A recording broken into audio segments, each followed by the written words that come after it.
Hi everyone, Gen X Fusion here giving you another video. I know it's been a little while since I last posted. The reason why is because some personal things happened with my family that we are still dealing with, and so I haven't had time to be able to really post any videos up as a result. This is my first free moment, so I thought let me take advantage of it right now and see if I can get a video up for everybody so that you can all stay updated on just the things that I've been doing on Dauntless.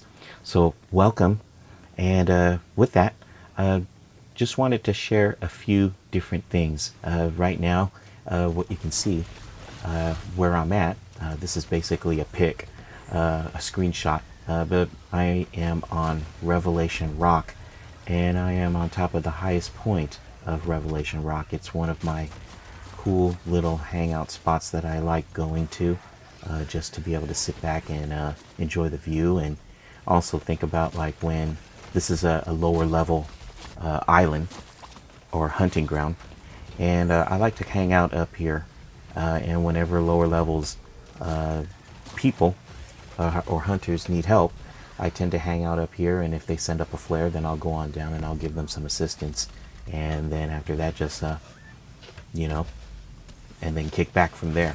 If they don't need my help anymore, I just go back up there and just kind of hang out and enjoy the view.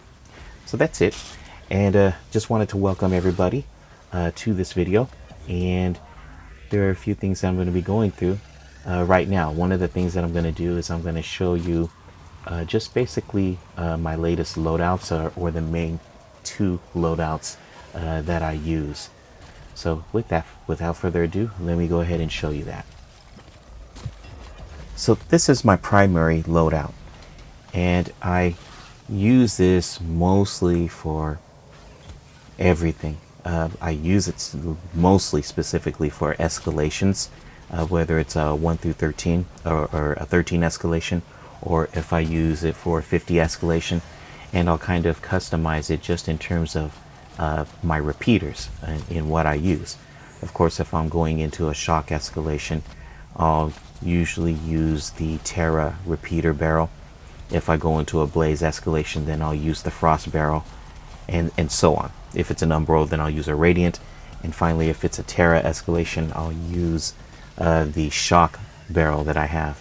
But the reason why I like using this loadout, and I've got to give credit where credit's due, my friend Valrock, it's influenced by a bunch of people, but Valrock is the primary influence when it comes to this loadout specifically, and it works for me because there are things that I like to do. I want to do as much damage as possible, and then at the same time I also like to play a support role where if a fellow hunter goes down, I like to help them and revive them as quickly as possible. So with the perks, my perks are a +6 cunning, where it gives me a +10 critical strike chance, with a 30% critical strike damage, and then a +6 discipline. From what I heard from Valrock, this stacks with the cunning perk, and what it does is that it gives me an extra 15% critical strike chance. The disadvantage is that I'm half dead. It limits my health to 50%, so I'm always starting off a hunt half dead as always. But what this does is that it gives me a roughly about a 25% chance of hitting a critical strike. So that is really cool and very, very helpful. The +6 Iceborne perk is to help me to stay healthy, so that I don't have to use potions that much. But what it does is that whenever my health is under 50%, of my damage taken is 30% less. And then the Iceborne, when it's active, it gives me an 8% lifesteal every time. So what that means is that I heal 8% of the damage that I deal. So if I give 100 points worth of damage, I restore 8 health points as a result. So that's what the Iceborne does. The +6 medic is basically the same thing. It's what it always is. It just helps me to revive allies faster. What it does is that it increases my revive speed by 66%, and then also when I do revive an ally, they get an additional 40% health once they're revived. And in the process, for me being able to do this and provide support, I end up gaining a 300 health shield for about 20 seconds using this perk. So that's cool. And then finally, well, not finally, but second to the last part, it's the +6 rage. What the rage does is that since my health is always under 50%, I deal an extra 25% damage or base damage. So if I don't hit a critical, it'll be my base damage plus 25% more. So that's really good. So if I'm not hitting the criticals like I'd like to, then at least my base damage is up. And then finally, the +3 agility basically just helps with my dodging costs, especially when I have to dodge shockwaves from like a high level Nasher, or if I have to dodge a Skraev's attack or dodge a Shrike's attack, or any attack basically. This agility reduces the dodge stamina cost by about 30% since it's at +3. So that's the basic loadout that I tend to use most of the time. And I couple it with different barrels for the situation. And then also if I decide I want to use my Twin Suns repeaters, those do some really good damage. I use it along with this so that it increases my critical strike chances. My second loadout is an alternative loadout that was given to me by my hunting partner, LadyNoLucky. And basically it's an alternative loadout with different types of perks that she basically uses. And so I have this on one of my loadout slots and I'd like to be able to share it. So right here it says a +6 etheric attunement, and basically what that does is that it gives me 50% lantern charge from attacks, so it increases the rate of charge on my lantern. So when I hold down my lantern charge or activate my lantern, it will charge faster. The cooldown time is much less as a result. And basically the charge is dependent upon the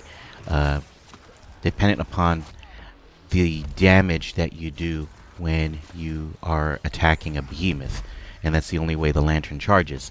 So what this attunement does is that it gives me 50% more of a charge per hit as a result. So that's really helpful, especially when I'm trying to charge my lantern up. This one right here, everybody knows because it's from my first loadout. A +6 cunning, 10% critical strike chance, and a +30% critical strike damage. And then this one's a little bit different. This is called parasitic. It's a +6, and basically what it does is that when I take damage, 35% of the damage is delayed. And instead what it does is that it spreads it out over a period of 10 seconds. So I don't receive the full amount of the damage. It actually kind of spreads it out and I get damaged over time, over a period of 10 seconds. Now while this is occurring, while I'm getting this delayed damage, I gain a 5% lifesteal. So I have a chance to basically heal myself as I'm taking this damage over time, and I can replenish my health as a result. That's the cool part. So I think the biggest advantage of having this +6 parasitic is that I'm not restricted to half of my health points like I have with Iceborne. I can actually recharge and replenish my health using the parasitic feature. That's the plus side, so that's really cool. Now, the con, or the negative, is that I'd have to take damage in order for this thing to activate. And sometimes I end up taking damage from multiple hits, and that could be very devastating to me. If I could take like massive hits and the parasitic, it may activate, but I might not be able to replenish my health over a period of 10 seconds. So it depends on the situation. But definitely an advantage to have something like this parasitic because it does help you with replenishing your health. +6 tenacious. What this is that for every 100 hit points that I have, every 100 current hit points or health points that I have, I gain 2% bonus damage. And this is the cool part about having something like this. When I'm at full health, I'm usually anywhere between 1100 to maybe 1600 points. And so I could have up to, if I have 1600 points, I could have up to 32% bonus damage as a result on my base damage if I have like my full health. So that's where the parasitic comes in, and that's where it helps me to replenish my health so that I obtain this bonus. That's a plus. The negative with this is that as my health points go down and it reaches halfway or it goes down to 100, then I only get a 2% damage bonus. The damage bonus goes down along with my health. So it's very important that I am replenishing my health and that I'm keeping my health at the max as much as possible. The other thing also on this +6 tenacious is that for every 50 shield that I have, like it's like bonus health, it's a health shield, I get a 1% bonus critical strike chance. So if I have, let's just say for example, I have 100 shield health shield bonus, and it's basically a 100 health shield. That gives me a 2% critical strike chance. And so the more health shield that I have, the higher the chances of me landing a critical strike becomes. So that's helpful as well. This +3 conduit, what happens is that after I use my Lantern's hold ability, I grant an 8% attack speed to all slayers for 10 seconds, which is really useful because it helps me, but then it also helps everybody that's in my party.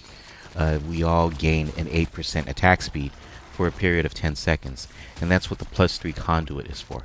Now if I had this at +6, I would have a 15% attack speed for all slayers for 10 seconds. So to find a way to be able to boost this perk up, this +3 conduit would be really, really helpful. +3 sprinter is basically I get a -15 value points on my maximum stamina, so I start with less stamina. But the advantage is that I have a +10 movement speed, and I get 20% reduced sprint cost onto my stamina as a result. So the trade-off of losing 15 stamina points is actually very good because my movement speed is increased by 10%, and then also I get a 20% reduced stamina cost when I'm sprinting if I were to use stamina while I was running. Doesn't necessarily mean anything for me when it comes to using my repeaters, but I know that anybody else that might be using chain blades or a sword where it requires stamina, or if you're using strikers and it does cost you stamina to run with your weapon drawn, this perk is super helpful and very useful at reducing your stamina costs. And the place that you get it at is that you get it at LadyNoLucky's shop. It's not something that you get over through the middleman. You have to purchase it through LadyNoLucky's shop. Finally, the last one is a +3 tough. And so I have it at +3, and what that does is that it increases my maximum health by 150 points. You know, add that along with my tenacious, that extra 100 points, that gives me an extra 2% bonus damage as a result of my maximum health being increased by 150. And then also I get a 15% increased healing from all sources, whether I get healed at an Aether Vent, or if I get healed through a potion, or if I use one of those healing pylons or whatever. I get a 15% extra health healing as a result. So that's very useful with the +3 tough. Now, one of the other things I think that's important to really talk about is basically the types of lanterns that I use. I know that my hunting partner, LadyNoLucky, usually recommends to me using Embermane's Rapture. And the reason why is because when I tap the feature or tap the ability of the lantern, I get a 25% faster. My attack speed increases by 25% for 8 seconds. And in doing that, I can attack faster and do more damage. When I hold the lantern feature down and access the hold feature, what it does is that it creates a fireball in front of you, and it explodes after 5 seconds, and it does about 850 blaze damage to any and all enemies that are nearby when it explodes. Very helpful. The plus with that is that you get to do some very good damage, and then you also have increased attack speed for roughly about 8 seconds. So that's the plus. And the negative is that unfortunately this fireball, it takes 5 seconds for it to actually explode, and 5 seconds at times feels like an eternity. And so trying to keep the behemoth in that spot for more than 5 seconds can sometimes be a challenge. So that's one of the disadvantages of using Embermane's Rapture lantern. So I use that on certain occasions. It just depends on what the moment is and what the situation and scenario is.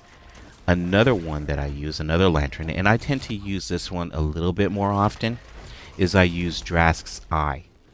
Now, what that is that what happens with Drask's Eye is that when I hit the tap feature on the lantern, I deal 30% increased damage for 6 seconds. So my base damage is boosted by 30% for 6 seconds.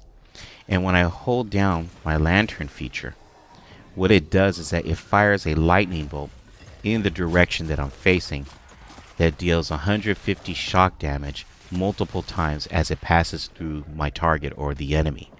So it's a little bit easier. The plus side is that I do get this 30% increased damage to my base damage for 6 seconds.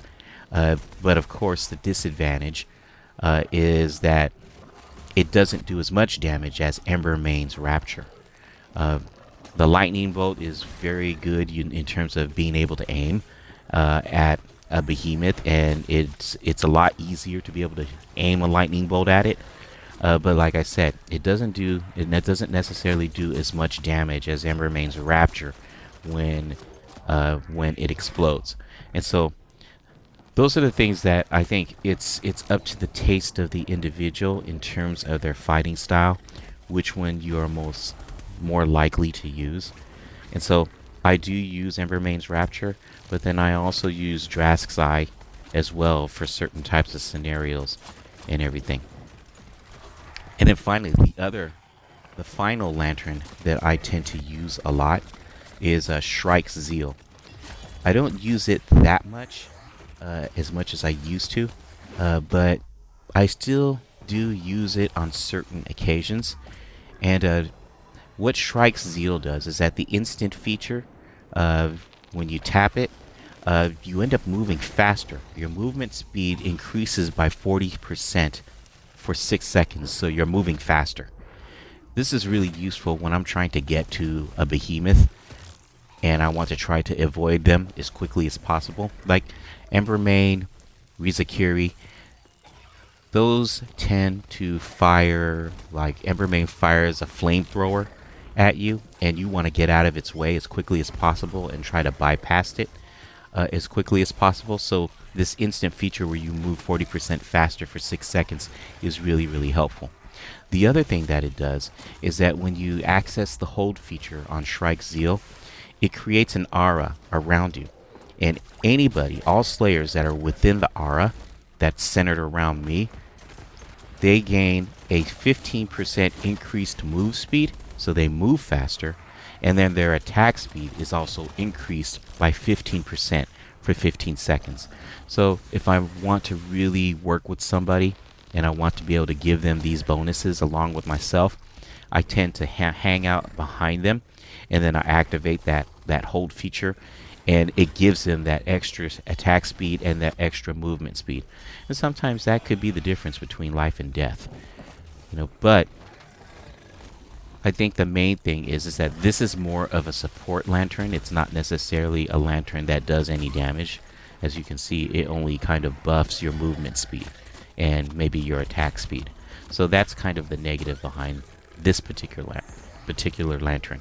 So whatever lanterns you try to use with your loadouts, I say do it based on what your taste is, what the scenario is, and what it is that you're trying to accomplish with your hunting party.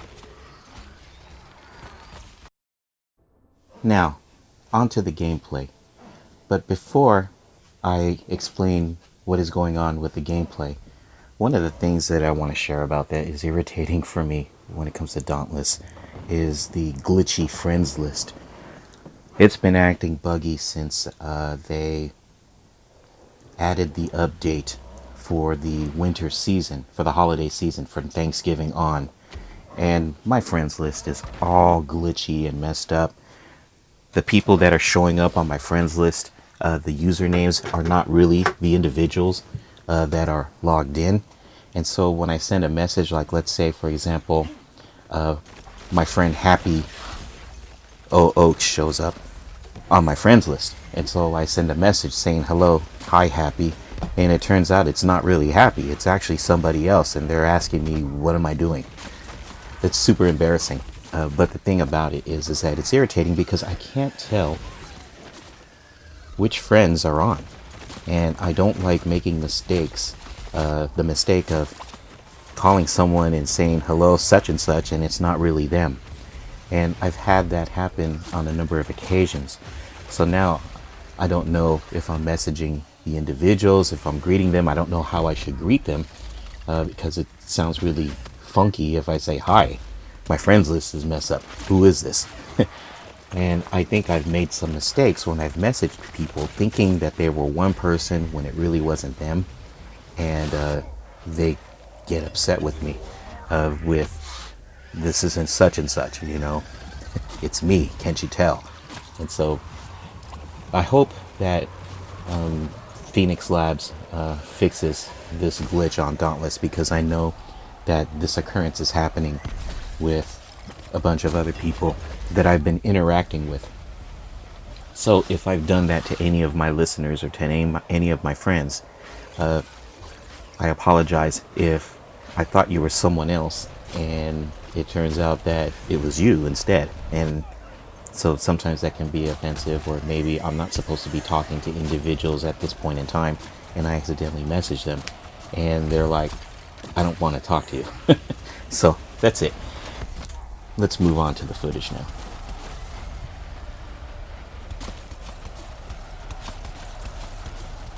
Now this first piece of gameplay, I'm doing a 50 shock escalation with my hunting partner, LadyNoLucky. And what's going on here is that we basically get to round 4 on this escalation. Now, LadyNoLucky is a very, very good player, very powerful player.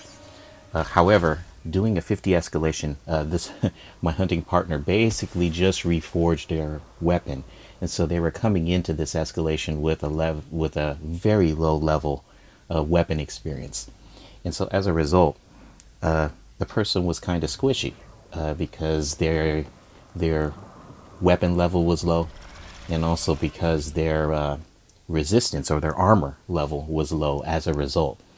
And generally this person doesn't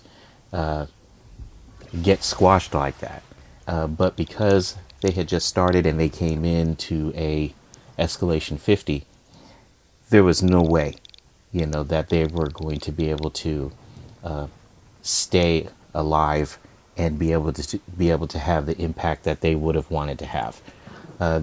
Like I said, my hunting partner is a very, very good, well-seasoned, well-knowledged individual. And so as I'm watching them get squished, I'm thinking it's because of the weapon level and it's because of the armor level that they're not able to be as effective. You know, so this doesn't necessarily give their abilities the justice that it deserves.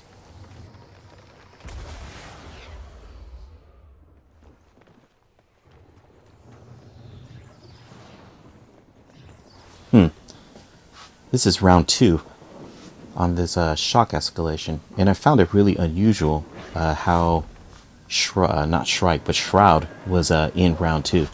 I hadn't encountered something like that in a long, long time. I hadn't ever seen Shrowd show up in a shock escalation. Most of the time, it's either like an Embermane or a Skraev.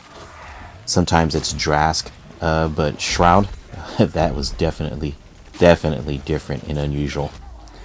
Maybe I should have seen it as a sign of odd things to come.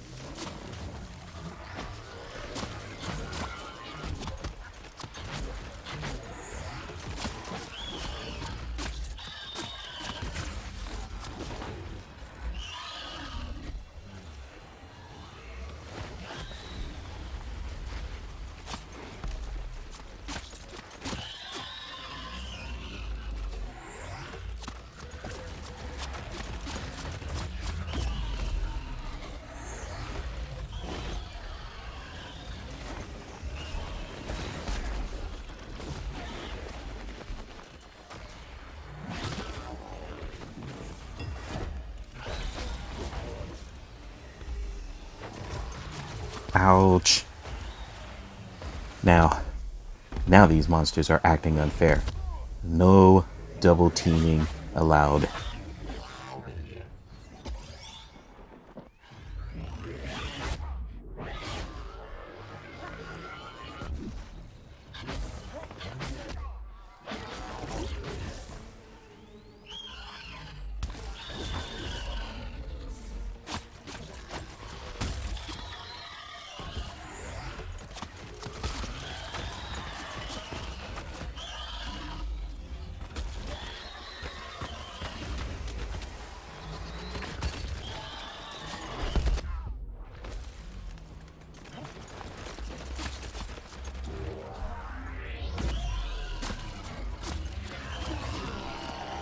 Alright, Shroud.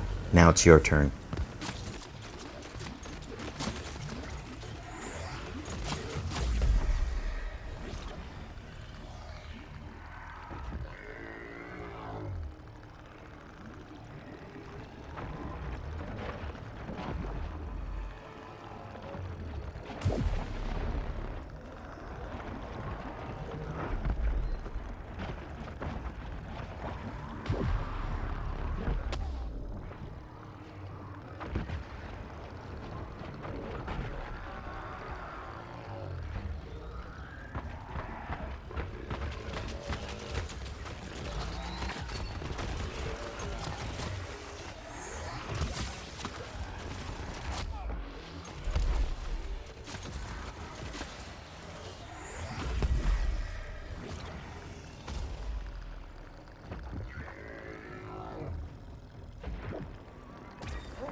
That's one behemoth that won't prey on these islands again.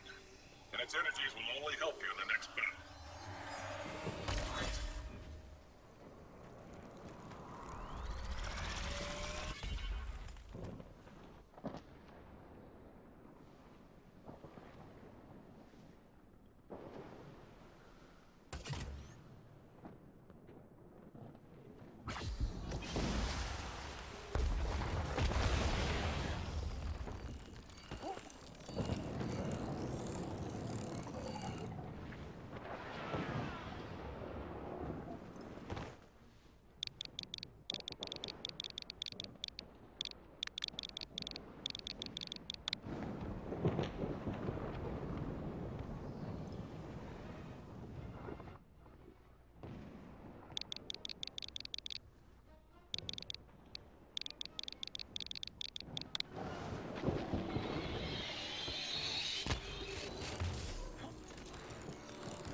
At this point, I had realized my mistake.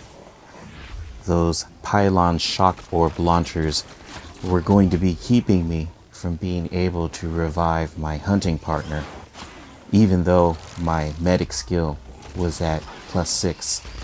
This is going to be hard. Maybe I should have had them revive on their own, but I wanted to try and have them save their revives, just in case we made it to Malk.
that was a tough round. I felt bad because I know that my hunting partner, their weapon level was just too low, and it was just too easy for them to get overwhelmed and everything. And it was a super challenge on me, not because I was trying to take on all the burden, but I had actually never took on two behemoths in a 50 escalation in the 4th round before on my own, and it felt good to be able to at least get us out of the round and get us the experience and the resources as a result, even though we didn't make it to Malkarion. Now, this time around against Malkarion yielded much better results, and I think it gave my hunting partner, LadyNoLucky, did this person more justice because now they were using weapons that were of higher level and a better specialty. So enjoy the rest of the video. I'm going to go ahead and close out and close out the commentary from here. Enjoy the video, and I will see you all next time.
the worst of the lot, too.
Charged ether that thing was guarding. We can get out of here.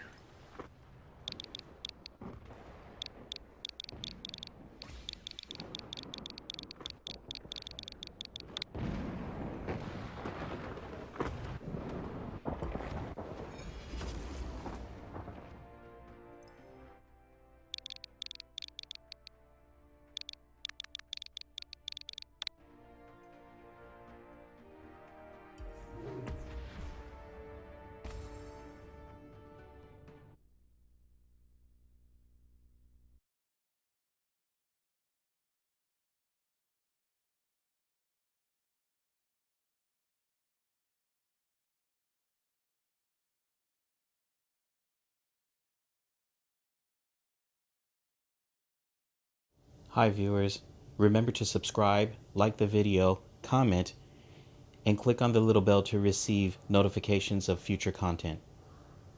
Have a good one.